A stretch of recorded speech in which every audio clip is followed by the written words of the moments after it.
How do you see attorneys using their book strategically once you've published it to drive real growth and meaningful relationships? Well, I like to use the Waffle House as an example of this. So the Waffle House is very smart. They don't do any advertising, but what the Waffle House does is they put their restaurants inside of Walmart stores. They also position them near hotels and highly trafficked areas because they know the people are already coming to Walmart. They have the traffic, right? So if you think about Amazon, Amazon is a big search engine. They already have the traffic. They're the largest bookstore in the world. And if you position your book where there's millions of people that are looking to solve a problem, you have instant traffic. If you're an aggressive, growth-minded attorney looking to transform your law firm into a thriving business, you're in the right place.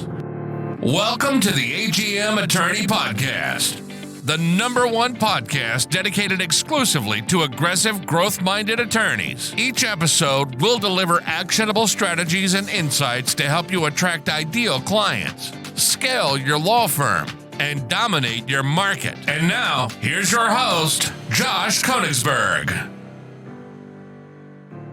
Welcome to the AGM Attorney Podcast, where aggressive, growth-minded attorneys discover proven strategies to transform their law firms into thriving businesses. A special thank you to our sponsor, Law Firm Marketing Pros. They get you more leads, more clients, and more profits. I'm your host, Josh Konigsberg. Let's get aggressive. Today's guest is Michelle Kulp, a best-selling author, publishing coach, and former legal professional who's helped over 500 authors write, publish, and launch best-selling books, including many attorneys. After spending 17 years in the legal field, handling personal injury, family law, estate planning, and workers' comp cases, Michelle made a bold pivot into writing, teaching, and speaking. Since then, she has published 32 best-selling books of her own and sold over 50,000 copies. Michelle works closely with attorneys to turn their legal expertise into powerful books that attract aligned clients, boost credibility, and position their firms for long-term growth. Welcome, Michelle. So excited to have you today. Thank you, Josh. I'm excited to be here as well. So, Michelle, after nearly 2 decades in the legal world, you took a leap and built a whole new career. Amazing. And you did it in publishing and personal growth. What drove you to that transformation? Well, there was a couple things. One is that I wanted more creativity in my life. And after 17 years in the legal field, I loved the legal field when I was a paralegal doing it, but I just wanted more creativity. And actually, 2 of my favorite things that I did as a paralegal was legal research and legal writing. That was just my thing. I didn't really know it at the time, but that was fun to me. And so leaving the legal field was more about stepping into creativity, writing my own books, which ended up, kind of launching a business into helping people write their books as well. But it was really to have more creativity and more free time, working the 9-to-5 job in Washington, D.C. as a single mom with 3 kids was a little challenging. So I became an entrepreneur so I could have more control over my time and spend more time with my kids as well. So your calling found you through what you were doing, which I love that, right? Yes. So, in the process, you've published 32 best-selling books, which having written a book myself, I find that incredibly amazing. And you've helped over 500 other people do the same. So what sparked that deep interest in writing and publishing? So meaning this, so you've got this passion, you enjoy what you're doing, but how did you get to 32 best-selling books? The way I got to 32 best-selling books was after helping hundreds of clients publish their books. I was sitting around one day kind of feeling sorry for myself. I was like, gee, I'm so busy helping other people. Why aren't I writing my own books? That's why I left the legal field. And I had published a few books at that point. So as I'm thinking this, I need to write books too. I can't just help everyone. What about me? I want to write books too. And I read this article on Written Word Media that said the average author who makes 6 figures in royalties has 28 books.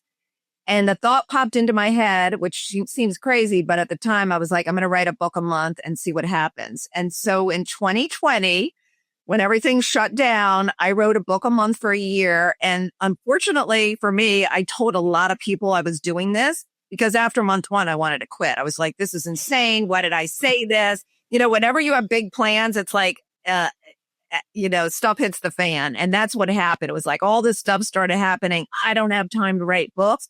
But I had told all these clients and my family, and everybody was so excited about my book a month thing. And they were like, how's it going? What are you working on now? So I just kept doing it. And I kind of developed a system for writing a book a month. I would write short books, which were about 100 pages. And I had the whole system down. I would write the book in 3-hour increments in 3 to 5 days. The next week we would work on editing, cover design, formatting, then we would publish the book, and then we would do a bestseller launch. And I had it down to this 4-week thing. And every month, by the deadline of that last day of the month, I had a book published. And in 1 year, I actually surpassed my Social Security income by writing a book a month as far as like passive income goes. And that's how I ended up writing this book called Digital Retirement, because I was like, wow, people work 30, 40 years to get their Social Security check. And in 1 year, I actually replaced that Social Security check. Amazing. It redefines the Book of the Month Club, doesn't it? It does. And I thought about using that Book of the Month Club, but I had a feeling it might be trademarked. Right. Okay. So you work with attorneys across personal injury, family law, and estate planning. Yes. What is the one limiting belief they often have about writing a book that you help them break through? So they've got to have that epiphany, right? Yes, absolutely. I feel like everybody has a book inside of them, but attorneys, I think they want to write a book, but they just don't have the time to write it. So time would be one limiting belief. The other thing is, I don't know what to write about. Even if they do specialize in something, whether it's personal injury, estates and trust, criminal, whatever it is, there's so many topics they could write about, right? So they either have too many ideas or not enough ideas. And they just kind of put it on the back burner and think, I just don't have the time and I don't know what to write about anyways. And they probably don't understand the value of it as well, because if they really understood the value proposition, then it would motivate them to get it done. And Yes. So that leads me to my next question. So, they're high achievers, right? Especially, I don't want to say especially the PI, but they're typically AA personality types, right? Aggressive, growth minded.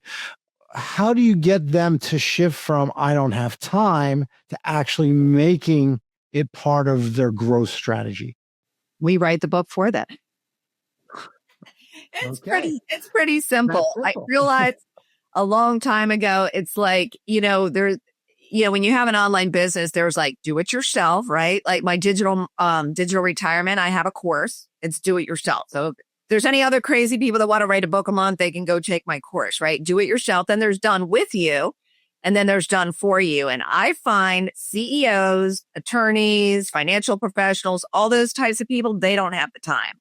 And they want somebody to do it for them. And so we have a ghostwriting program, and we can get your book done in 90 days, written, published, and launched out the door. And that's really what people want that are in that position. And we also position the book so that it can attract dream clients. It can get them speaking engagements. It can get them more credibility, more expertise. But like you said, I don't think a lot of them realize what a book can do for them.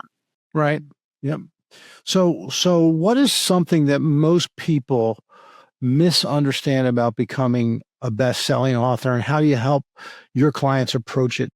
They misunderstand, and you will appreciate this because of what you do for a living, but they misunderstand keyword research and SEO, not to get into like too much on that topic. But so I can give you an example. Like, let's say an estates and trust attorney wants to do a book. Okay. And they're like, yeah, I want to write a book, and it's going to be called How to Write a Will. Well, if you look up the keywords on Amazon that people are searching for, there's under 100 searches for the keywords How to Write a Will. But if you find another keyword like wills and trust book, there's over 1,000 searches on Amazon. So it's really a matter of understanding the keyword research and writing a book on the topic that people are searching for. I had another example years ago, a lady that wanted to write a book on English cottage gardens, and nobody was searching for that topic, nor were there any successful books. But I found out that people were searching for container gardening and raised bed gardening. And she's written 3 books and built an entire business around these books. And she sold, thousands of copies of the books. She has a 6-figure business because of the books, but that's because I didn't let her write the English garden, cottage book. And I had her write the one that people were actually looking for. It's so simple once you understand the concept that it's not about it's about them, meaning that your avatar, your consumer. It's not about what you think. Yep. It's about how they behave, right? Yes. And and that's something that I often have to educate attorneys on. So same here. So you said a book can do what a business card can never do, and that's open doors, build trust, and even pre-sale services, right? So how do you see attorneys using their book strategically once you've published it to drive real growth and meaningful relationships? Well, I like to use the Waffle House as an example of this. So the Waffle House is very smart. They don't do any advertising, but what the Waffle House does is they put their restaurants inside of Walmart stores. They also position them near hotels and highly trafficked areas because they know the people are already coming to Walmart. They have the traffic, right? So if you think about Amazon is a big search engine. They already have the traffic. They're the largest bookstore in the world. And if you position your book where there's millions of people that are looking to solve a problem, you have instant traffic. You know what I mean? Sure. So why not write a book? These are people you would have never met, probably. They would have never found your website. So having a best-selling book positions them as the authority and the expert on the world's largest bookstore, Amazon.com. And when they're looking to solve that problem, that's where they go to find something on that topic. So you're finding your ideal avatar is really what you're saying, because they're actually looking for you. You become the thought leader in the space, right? Yeah. And you become ubiquitous. Like I know you work in the marketing field and there are many paths for people to find you, right? But Amazon is another path. It's just like going down the highway. There's many roads you can take to your destination, and Amazon is just one of the paths that can take a cold lead and turn it into a warm lead and bring somebody new into your world. So can you share an example of a lawyer who came to you unclear, overwhelmed, and ended up with a book that transformed their visibility, the brand, and the practice? Yeah, I have a client, Angela Lalande, and she is a real estate attorney. And she came to me with either clients have too many ideas or not enough ideas. And she was just like, I could write a book about this, or, you know what I mean? She had the too many ideas thing going on. And we kind of narrowed it down. She wanted really to write an inspirational book about living a life on purpose and overcoming obstacles. And so we ended up writing a book that has really increased her visibility. It's brought her new clients. She uses it on her website. She gives it away at speaking events. She also is a paid speaker and gets a lot more speaking engagements because of her book, which is called The Lighthouse Method: How to Shine After You've Lost Your Light. Amazing. Love the title. Yeah. So in your experience, what kind of opportunities tend to open up for attorneys once they've published a strong, intentional book? And intentional is really important there, right? So I published a book. What types of amazing things happen? Well, you're going to feel really good after you get your book published. I mean, just having a best-selling book is an amazing achievement, but that is not the end of it. And I hate to say it, but I see so many clients that publish a book and then they abandon the baby. Your book is your baby. You don't abandon the baby. Now the book is published. Now you need to leverage the book. And so I'm sure you see this with attorneys who do these monthly events. I attended one recently with an attorney that was doing an estates and trust thing. Oh, come and get our 3-course meal. We're going to educate you on, protecting your estate and wills and trusts and things like that. And I attended this event. I am a little older. You see the white hair, and I thought I might learn something. The guy was such an amazing speaker. He was off the charts. I was like, oh my God, this guy is a great speaker. He was funny. He was entertaining. I felt like I was at a show. I mean, he was really good. And you know what he did at the end of the show? He handed out a folder, a blue manila folder with some paperwork in it. And I was like, why doesn't this guy have a book? And he talked about, he had I thought of 10 titles during his talk that he could write a book on. And so the attorneys, if they're doing these events, I know a lot of attorneys are doing things like that, or even if you're a personal injury attorney, and I worked for a lot of the major personal injury attorneys in my area that did like billboards and radio ads and TV ads, you could use that book to give away to get people to call you, to send them a free book, whether it's the ebook or the PDF book. So it just brings new people into their world and does elevate them as the expert and helps people kind of understand the topic a little bit more. So think of it as breadcrumbs, and in my world, we call them funnels, right? So this is a top of funnel, middle of funnel offer. Yes. So we actually test it in different ways. And just for our audience listening today, that we can say that, all right, well, name, email address, and phone number, exchange for a copy of the book. Or maybe what we'll do is we'll have a guide or a quiz or something. And then middle of funnel would be that somewhere in the middle of that process, they get an email that says, hey, and it might even be just a thank you, right? Hey, before you go, if you schedule a strategy session or whatever, consultation, whatever, yeah. You get a free copy of the book. So that's one of the ways you leverage it. And I can tell you personally that I get requests for speaking all the time because of my book. That's amazing. So it definitely works. So with so much, just let's talk a little bit about industry trends that you're seeing and I'm seeing as well. So the obvious thing is AI, right? So with so much content being pumped out by AI, how can a well-positioned book help attorneys rise above the noise, because there's a lot of noise out there, and establish real lasting authority in their practice area? Yeah, I agree. There is a lot of distrust out there right now. I mean, it's the WWW is the wild, wild west, right? It's still the wild, wild west. People are like, is this person for real? I just got a client. She's an engineer. Very high up in her field, and she had paid somebody, I think it was like $34,000 3 years ago to write a book. She still doesn't have a book. Oh my God. So I know. I mean, it's a long story. We actually talked about legal stuff with her pursuing for what happened with the situation. But so there is a lot of distrust. You don't know who to trust in the marketplace. And I feel that a best-selling book can turn a cold lead into a warm lead, but it also helps build the trust factor, because somebody that's taking the time, the effort, the energy, the money to write a book, is somebody that cares about people. I feel like, and once they read the book, like you said, the breadcrumb thing, they can take action. Call and get your free, strategy session, discovery session.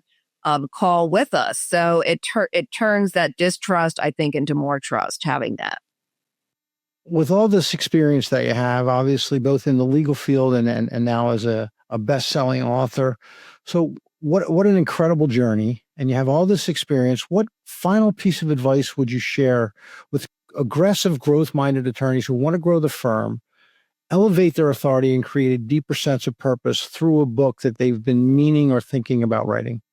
Yes, if you've ever felt like, I know I have a book inside of me, or people are telling you need to write a book, don't worry about the topic. Don't worry about the time it takes, because we can help you with all that. We do the keyword research, the SEO research. We know what people are searching for on Amazon, and we'll help you write the right book that positions you as the expert, and will also give you a marketing plan to use that book in multiple ways, not just like on your website, but through book funnels and speaking events and networking events and different ways to leverage the book. So what does that look like, the marketing plan? The marketing plan is just there's some attorneys that are like, yeah, I'm not on social media. I'm not doing social media. So we have to find other avenues, like we were talking about with the billboards, right? You can use a book on a billboard. You can use it on a radio ad. I worked for a company years ago after I left the legal field, kind of in between me starting my online business. I actually did outside sales for 10 years. And it's kind of a funny story. I say I went from law to hot tubs. I worked for a company called Thermospas for 10 years doing outside sales. I doubled my income and my time off doing outside sales, and I loved it. But the owner of that company, I think, was a marketing genius. And I watched what he did. He took a $5 million company into a $60 million company. And what he did was, so he used to have like brick and mortar hot tub places. And one night he couldn't sleep and he was watching infomercials. And he was like, I'm shutting down all my brick and mortar. I'm not going to wait for people to come to me. I'm going to go to them. So he shuts down all the brick and mortar places and he starts taking ads out on TV, infomercials, where it was the only hot tub company doing this at the time. So he's doing these ads and guess what he was sending them? A DVD package and a book. And the book was just a compilation of customers that love their hot tub. Maybe it helped them with their fibromyalgia. Maybe it helped them bond with their teenagers. Maybe it sparked more romance in their marriage, whatever. They were fun stories about hot tubs, happy clients. And people got the book. They got excited about the hot tub. They got the DVD. They watched it. And the telemarketing department followed up with them. And then in came the, salesperson in their house, me. I would stay there for 2.5 hours. I would sell this very high ticket, it was like the Mercedes of hot tub in a 2.5 hour, one call close thing. And it was all because he was a great marketing guy. He had a book and a DVD and he pre-sold the people before we walked in the door. But so that's a great lesson in marketing for everyone. So basically people are raising their hand and they have some level of interest. And so what the package does is we all do business with people we know, like, and trust. Yes. So now they know who you are. They have some level of interest. They get a package. It's probably a beautiful package with the the CD-ROM, and they begin to like you. Now they know you, they like you. And because of the quality of the content, they begin to trust you more. And then they have a follow-up call which is probably scripted pretty well. Yes. To get someone that would go, and you think of some of the sales movies out there, like Tin Men with Richard Dreyfuss back in the day when they were selling aluminum siding. And, oh yeah, I remember that. Right, I can't think of the name of it. Yeah. Right. So, that's not the case. These people want you to come into their home, and they want you to. They want to improve the quality of your life. So. But that being said, I'm sure not everybody that raised their hand could afford it, or not everybody that raised their hand was necessarily ready, right? Or didn't have the space requirements. So just because they raised their hand does not mean they're ready to buy today. And I can tell you, one of the things I learned, I loved learning from this guy. He was brilliant. Is that telemarketing department, once you were in their system and they had your phone number, you weren't out of the system until you bought a hot tub from Thermospas. They would still be calling you 5 years later. So, and I went in appointments. They were like, yeah, we got this package 5 years ago. Now we're ready. You know what I mean? Yeah, right. So that's the whole point of it, is like, people aren't ready when you're ready. They're ready when they're ready. And it's so true. It's part of my educational process for attorneys, and that is that, look, there's going to be two types of leads that we're going to generate for you. One is what we're going to call, I call them relevant leads. This is people who are actively searching for what you do online, right? And they're going to Google, most likely. They might go to YouTube, the second largest search engine, and search for personal injury attorney or car accident attorney or estate planning or whatever. And then there's what I'll call discovery. And that's exactly what we're talking about here with the hot tubs, is people who are learning about you today. Well, somebody who is going to Google and searching for what you do, they're probably in the buying cycle right now, right? Yes, absolutely. Versus someone who's just learning about you. Yeah, and I probably should get that trust set up. And I've been thinking about doing a trust. And just because I download a book or get a book about trusts and wills does not mean I'm ready to do that today. It might be, as you just said, in 5 years. So that's a great lesson for everybody. Yes, definitely. So Michelle, I'd like to move to what I call our lightning round. And again, getting back to the concept of know, like, and trust. This is where people get to know, like, and trust you. I'm just going to ask you a series of questions, whatever pops to mind, first top of mind for you. It's just a lot of fun, relaxing, kind of get people to know, like, you, know you a little bit better. So sounds good. So Michelle, what never fails to make you laugh? My grandkids, they are hilarious. I have a 3-year-old, a 7-year-old, and now I have a 2-month-old grandchild. But the girls, they are hilarious. And my one daughter-in-law always says to my one granddaughter, she's going to be an attorney one day because she's very argumentative with everything we say to her. You'll make a great attorney. I love it. I've got, what a blessing. That's tremendous. Yes. What's the best compliment you ever got? Let's see. When I was in my 50s, I was in the swimming pool. The kind of pool that we belonged to. And it was Adult Swim. And the guy said to me, you need to get out of the pool. And I said, what are you talking about? And he was like, you have to be 18 or older or something. And I'm like, I'm in my 50s. Now, my hair wasn't white then. But anyways, I got kicked out of the pool because they thought I was a teenager. Backhanded compliment, right? Yeah, so exactly. Okay. So is there a person that you would trade places with for a day? I might trade places with, an unknown future client that is afraid to write their book. I'd love to get inside their head and see what their fears are, about writing a book. All right. So just from experience, I deviate from the questions, but my experience has taught me that there are basically two things people are afraid of, besides like a horrific accident or something like that. Yeah. It's either fear of failure or fear of rejection. Yeah. And that's what's going on with them. So, yeah, you're right. Okay. Next question is guilty pleasure. Chocolate and books. I'm a bookaholic and I'm a chocoholic. I love it. Okay. All right. What's the biggest risk you ever took? I would say leaving my 9-to-5 job. I had a lot of people that were not for that. What are you doing? You have this very secure job at the law firm. And I was like, yeah, I'm living paycheck to paycheck. I'm a single mom with 3 kids. I don't know. I think I can be better. Yeah, right. That's right. That's right. Yeah. So what's the worst piece of advice you ever got? Well, I was then dating this guy at the time when I was going to leave the legal field. And he told me that you get a job and you work for 30 years and you retire. And that I was crazy to leave my job at the law firm. And I said, you're just a dream killer. So he told me he was a dream killer. We did break up after that. It wasn't the only reason, but it was one of them. Mm-hmm. And I've never looked back. I've been an entrepreneur ever since. Entrepreneurship is not for everyone. I can tell you that. So no, definitely not for everyone. What is the one thing that you wish you were better at dealing with? Temper tantrums from my granddaughter. The one granddaughter, oh my God, she is she is intense. Let's just put it that way. Okay. I need more patience. That's right, patience. So what was your favorite childhood movie? Well, this is probably going to sound weird, but I loved Bonnie and Clyde. And I was only like 5. And I don't know why I would watch that movie every time it came out. And I think I just like maybe that rebel spirit or something, because I was a kid. But I also like Wizard of Oz, too. Okay. So is that the one with Faye Dunaway and Warren Beatty? Yep. Yeah. Okay. It's my favorite. There you go. I'm dating myself as well. Right. So what is the one book that changed your life?